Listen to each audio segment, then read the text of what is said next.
I used to work late, too late, at a downtown office building that felt older than it looked, the kind of place that was renovated on the surface but still breathed like something ancient underneath.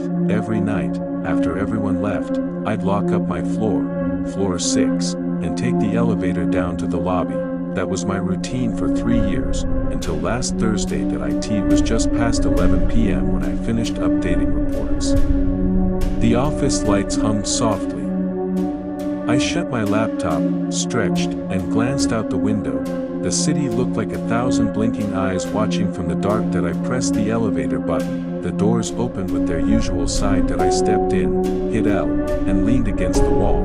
Then I saw it that a faint orange glow flickered on the panel. The 7 button lit up. There's no 7th floor in this building that I've worked here long enough to know that. The top floor is 6 hours above us. There's only the roof and the old maintenance shafts.at.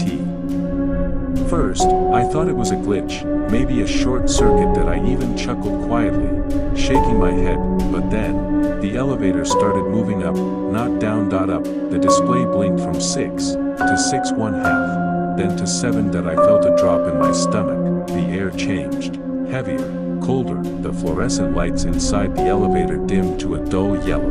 When the doors slid open, I didn't move. There was no sound, no light coming from the hallway beyond, just darkness, but not the natural kind. That IT was thick, layered, like fog that didn't belong in a building. That I should have pressed lobby. I should have left, but curiosity is a quiet knife, and I stepped forward. That the floor was wrong from the start. The carpet was damp, like it had soaked up years of water and silence. The walls were pale green, peeling, cracked, and there was a faint humming sound, distant, echoing through the corridor. The elevator closed behind me with a soft ding. When I turned around, the display now read 7. In blood-red digits that flickered like a heartbeat. There were no exit signs. No stairwells, just one long hallway stretching out, lined with identical black doors. Every door had a number carved into it, not printed, etched with something sharp, uneven. 701, 702, 703. They went all the way down until I couldn't see the end. A low buzzing filled the air, like static, or whispering too faint to understand. That I walked slowly, my shoes leaving damp prints on the carpet. The smell grew stronger, dust, mold, and something faintly metallic. At door 707, I stopped, because it was slightly open, and something warm was leaking through the gap, a dull amber light that pulsed like breathing. That I whispered, "Hello."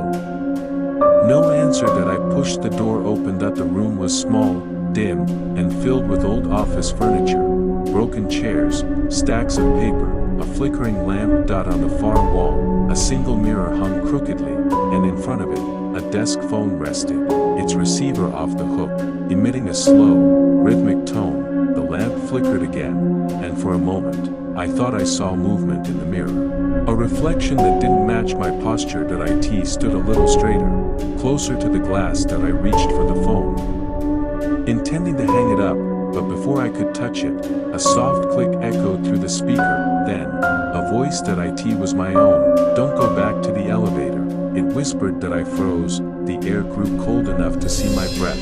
Static filled the phone, and through the crackling, I heard faint shuffling, like footsteps circling the room. Then the line went dead. That I turned toward the mirror. Then my reflection was gone. That I stumbled backward, heart racing, staring at the empty glass. Then, slowly, my reflection reappeared, but it was smiling. That I wasn't. That I took a step closer. That IT tilted its head, just slightly, like it was studying me, and then, it raised its hand and pointed behind me. That I spun around. The door to the hallway was now closed, but someone, or something, was standing in front of it. A tall shadow, face obscured, head tilted in the same angle as the reflection. That I backed away until my shoulders hit the mirror. The shadow didn't move, neither did I.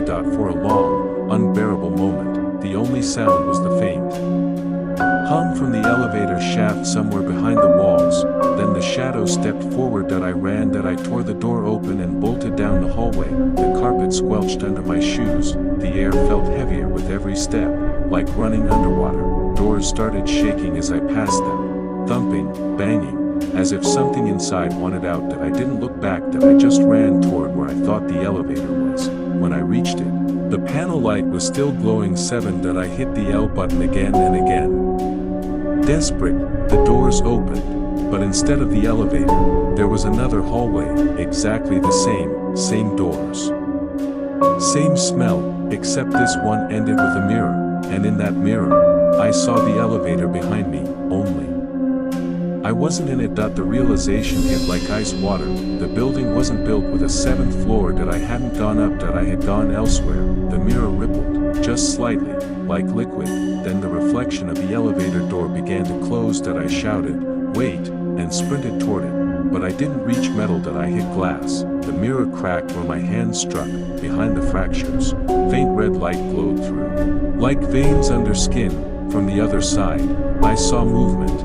Me, standing inside the elevator, staring out, but I wasn't moving anymore. That I watched as the me inside pressed L, and the elevator began to descend, leaving me behind. That I screamed, but no sound came out. The glass rippled again, and then the reflection smiled. The same smile I'd seen before. The mirror shattered. That I fell through. When I hit the ground, I was back inside the elevator. Everything looked normal. The lights were white again. The air clean, the panel read L. That I stumbled out into the lobby, gasping for air. The night guard looked up from his phone and frowned. "Everything okay?" he asked. That I opened my mouth to answer, but the words wouldn't come. That I just nodded weakly and walked past him toward the exit. Outside, the city lights burned brighter than I remembered. The air felt warm, real. That I thought maybe I'd hallucinated the whole thing. Maybe I'd fallen asleep at my desk. Then I looked down. The damp footprints I'd left in the hallway upstairs were still on my shoes. That night, I couldn't sleep. Every time I closed my eyes, I saw that hallway, door 707, the mirror, the smile. At 3:17 a.m. my phone buzzed. That IT was a text from an unknown number. .7th floor still needs you. That I threw the phone across the room. The next morning, I decided I had to go back. That I needed to prove to myself that it wasn't real. The security guard looked surprised to see me so early. "Back already?" he said. "Didn't think anyone came in on Saturdays." I forced a laugh. "Forgot something upstairs." He buzzed me in. The lobby was bright, ordinary. The elevator stood open, waiting. That I stepped inside. The panel looked normal, 1 through 6. And lobby. That in 07. That I pressed 6. That the doors closed. The familiar hum started, but then, a soft click, and the 7 button lit up by itself. That I froze. The elevator stopped halfway between floors. The lights flickered once, then the display changed. 7. This time, when the doors opened, the hallway looked clean. No cracks, no peeling paint, no smell of mold, fresh carpet. Bright white walls. That IT looked new, too new. At the end of the hall, a single door stood open. Inside, I saw sunlight and heard voices, familiar voices, coworkers laughing. Phones ringing. That IT looked like my office on the 6th floor. That I stepped closer, confused. Everything inside was the same, even the photo of my team on the wall. But when I entered, everyone stopped and turned toward me. Dozens of faces, smiling, too wide. Their eyes were all black. That I backed out, heart pounding, and slammed the door shut. When I turned around, the hallway was dark again. Only one light remained. Coming from the elevator at the far end, the button for floor 7 still glowed red. That I ran to it. The doors opened as I reached them. Inside, the panel was different now. No numbers, just one word where the buttons used to be. Return. He pressed it. The elevator dropped fast, too fast. That my stomach lurched. The walls trembled. Then it stopped suddenly, with a metallic clang. When the doors opened, I expected the lobby, but instead, I saw my reflection in the glass panel across the elevator, except the reflection didn't move. IT smiled again. The elevator lights dimmed, and from the speaker above, a voice whispered, "You're home now." The next thing I remember is waking up at my desk. Morning sunlight spilled across the room. Everything looked normal again. The clock read 9:15 a.m. My coworkers were arriving, chatting, laughing. When I asked about last night, they looked confused. "There's no 7th floor," they said. You must have been dreaming. I wanted to believe them, until I opened the elevator later that day, and saw a new button, faintly scratched into the panel. Point 7 no light that no label, just there, waiting. That was 3 days ago. Since then, every time I'm in the elevator alone, I hear it hum differently, like it's breathing. Sometimes, I feel the air pressure shift, like it wants to move even when I don't press anything.